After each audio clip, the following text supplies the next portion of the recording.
Okay, it's day 60 here at the Capitol Inn. This is part two. Somebody sent me a very nice shirt. I'm wearing, it's going to be backwards, I think, for your lettering for some reason. But I want to interview the person I called when I went to the Navy Yard, or excuse me, the Navy Memorial with JK. It's very, well, first of all, how long you been in the hotel business? And I'm just going to film his hands. About 3 years. 3 years, right? It's not too bad. And how long have I known you? About the whole...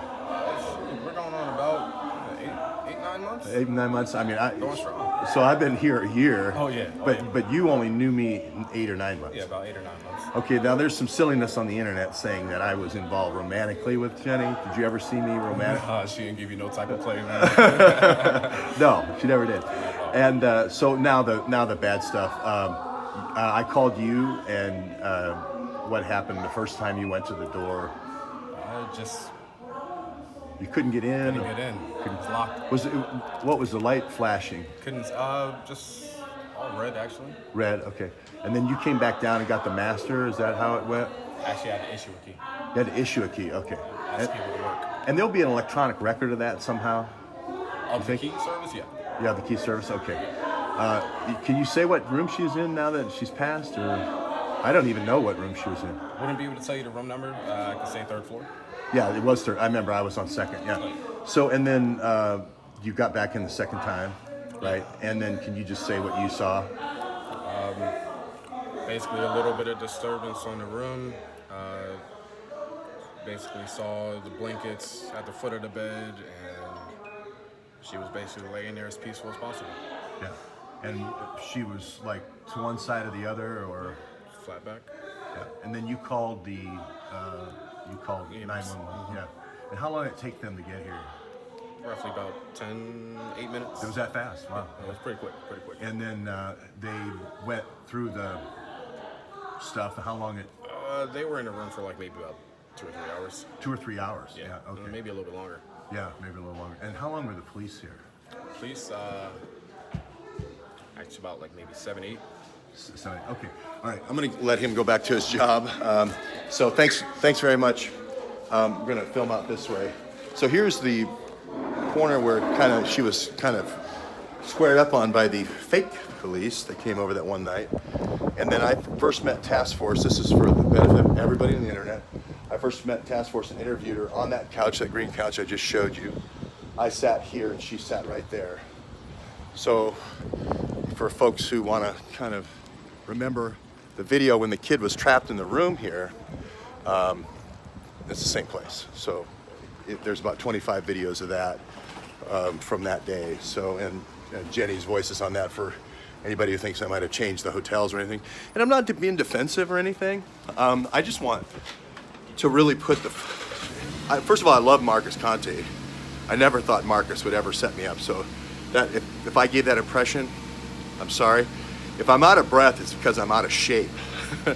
So, but the lift the veil, the only experience I have with him is having detractors of mine on there, like my brother and Doug, Gabriel, and other people like that, Jason, and so forth. So I was really kind of more thinking, okay, I'm going to put this out for lift the veil, but Marcus, I think you're great, and I'd love to talk to you.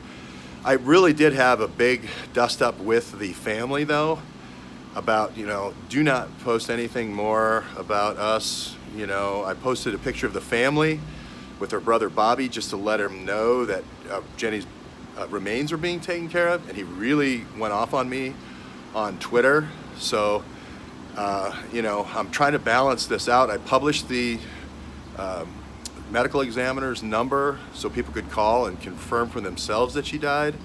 I also confirmed that, put out the cremation services. So for a long time, I was dealing with the thing that this is a school play, right? She didn't die. So you just heard the person who found her say, I don't know why he would lie. First of all, I never was romantically involved with her, Jenny, at all, ever. And she was, I think, has text messages out there to that effect as well. And something about she'd throw up first or something like that. And the second thing is now the whole murder idea. We still don't know from the detectives whether or not there's a murder or not. But I just want to put the information out there. I'm not being defensive at all toward Marcus. I very much look forward to our interview. I didn't want to give that impression, but I do want everyone to focus on the last thing she said. Was the two big things. One was the thing in Trump Tower, bringing these people into Trump Tower, and this guy looked like maybe this kind of like was the drug connection for the elites in New York, potentially, if this guy really was the CIA guy that she thought he was, this David Michael Davis or something like that, Oceanport, New Jersey. And that he'd only been at these banks that he said he worked at Law Cash, and he'd only been at, they lend money to kind of ambulance chasing lawyers. I can't remember the name of the companies, but Esquire Bank and so forth out of Brooklyn. And she felt like this guy only had 3 years employment history there.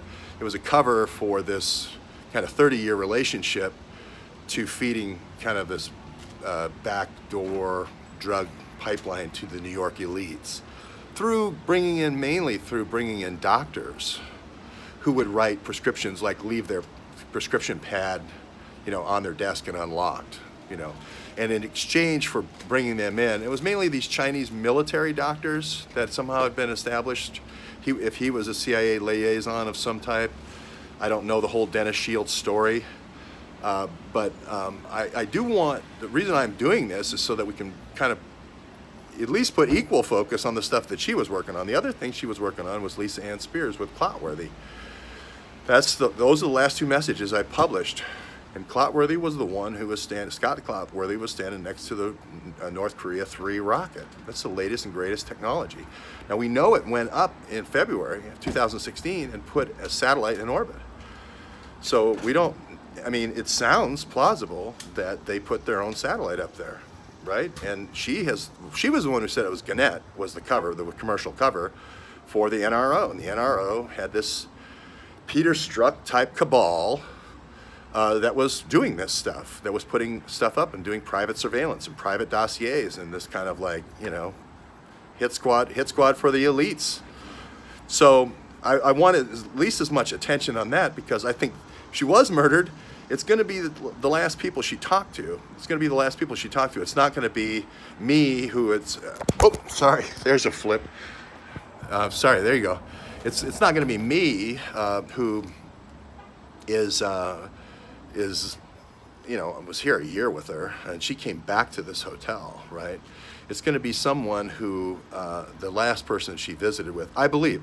But I'll throw all the information out there. Everybody can decide for themselves who the real murderer is, but at least have it George versus somebody rather than George versus George. Have it George versus Clotworthy, and you present, or the world can present, or whoever wants to present all the information about how George did it, and then I'll present the stuff that she was actually working on. And as long as it's even-handed like that, as long as it's for every question, we ask about my whereabouts in my text messages, we ask about her whereabouts in the last hours of her life. As long as we get a 50-50 on that, I'm good to go. I'm good to go. As many questions as you want. As long as we get a 50-50, say the word Clotworthy once, for instance. Say the word National Reconnaissance Organization once. Say the word Centerville, Maryland once, or Centerville, Maryland. Say it right if you want to. And that's really all I want, is that, this Dennis Shields thing that she was working on, apparently, somebody do a deep dive on David Michael Davis, see if he really does have a drug charge. I don't know who that is.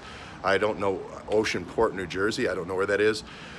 I thought it was near the Monmouth racetrack when I used to live in New Jersey.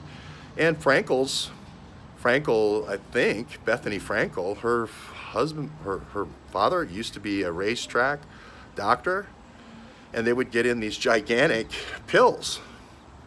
The horse pills are like, 200 times the size of human, or somebody looked that up. Maybe it's only 60 and I'm exaggerating. But this goes back to when I was up in Montreal, where they were chopping the pill up, pestilling it, and then repilling it with these repilling machines. And they were going through the veterinary through Iowa State, or Iowa was one of them, where they were doing the repelling the cow stuff, even elephant stuff at zoos, believe it or not, this repelling, and then horses, So there it is. It's all out there. 50-50, one hand washes the other, as long as, you know, we dive down on the George Webb murder mystery, what's the motive and all that. Let's look at all the other people that are also in there. If we're going to play Clue, let's put everybody in the room, or Hercule Poirot, let's put everybody in the room and ask all the questions to everybody in the room.